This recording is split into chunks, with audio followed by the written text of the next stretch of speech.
I have dealt with depression, anxiety, body dysmorphia, anorexia, self-harm,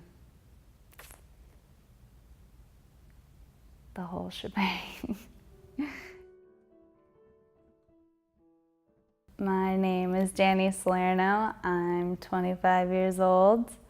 I'm from Orange County, California. Can you tell me about your awkward stage? My whole life has been an awkward stage. I would do my homework, but I would get nervous about it, that I was gonna get everything wrong, so I just wouldn't turn it in. Yeah, I used to get in trouble for that a lot, because my mom's like, we literally sat down and did your homework last night, like, why aren't you turning it in? And it would all just be in my backpack. I had a couple friends, but I'd say I definitely spent most of my time, actually, now that I think about it, bringing home stray animals.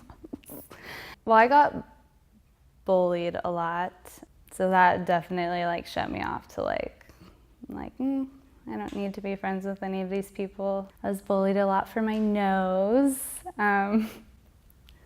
which I'm still learning to love. 8th grade promotion, there's this girl called me Big Bird like on stage because of my nose. I mean, obviously, like, I carried it with me if it's still like something that sticks out in my head. I think I just kind of like just pushed all of that down, and I guess didn't really deal with it. During that time, I turned to self-harm, and I guess kind of felt released from that, but I don't think I ever like mentally like dealt with it. It was just like physically. What kind of self-harm? I cut my wrists and my ankles. I snapped rubber bands a lot, and I would just walk around and just have welts all up my arms. I always had really bad anxiety. I had a lot of anxiety over sleep. I was terrified of death and would be terrified to fall asleep because I would be like, what if I don't wake up? I would constantly go into my parents' room in the middle of the night, and she's like, I can't sleep, like I can't fall asleep. And my mom would literally have to like lay in bed with me or sit there and like hold my hand because I was just so terrified that I was gonna die. For some reason, I just like fixated on like, what if I die? And my anxiety's always been higher than my depression, but my anxiety sets off the depression. The depression was just anything dark I could ever think of, just all wrapped in one. It's very lonely, just dark, really just dark.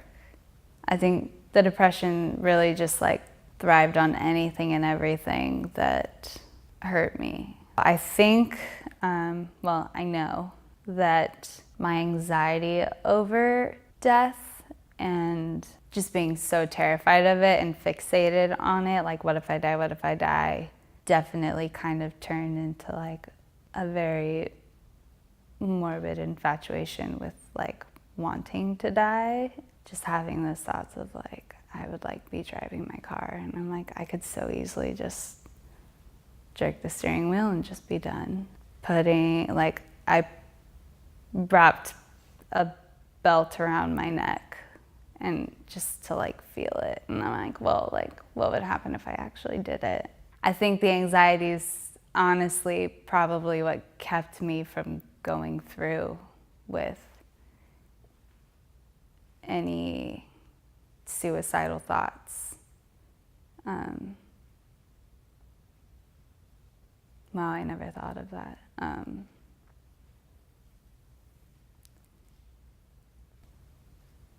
I think my anxiety is definitely taking over because I'm kind of like going to like, wow, like, so I could have just done it. Even though I struggle daily still with the anxiety and depression, I think that learning to speak out about it, I definitely feel more of a freedom. Definitely thankful to finally be finding like finding freedom and a release in, which I'm still learning to do. I don't know that I'll ever like fully figure that out. I think it's a constant process.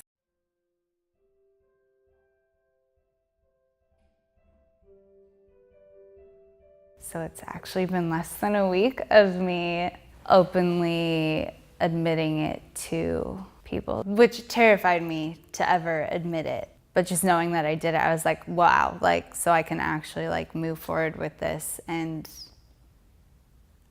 I begin the healing process and like releasing.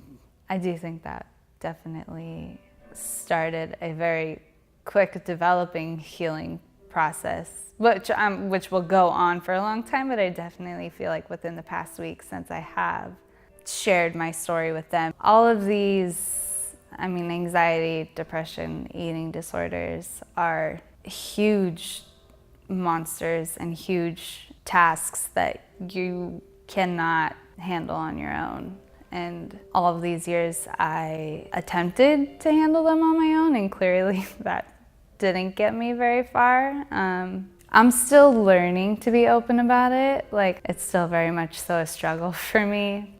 But each time I tell it, I definitely pull something new out of it, and it's just like, it's release. Every single time, every person I tell my story to, it is just another weight lifted. Anyone who's struggling with anything, I just hope that maybe they would be encouraged to open up or speak out. I believe that darkness cannot live in light. As crazy as it sounds to me to say, going through this stuff has helped shape me into who I am now and who I am becoming. I'm grateful for those dark times because it really has shown me how strong I am.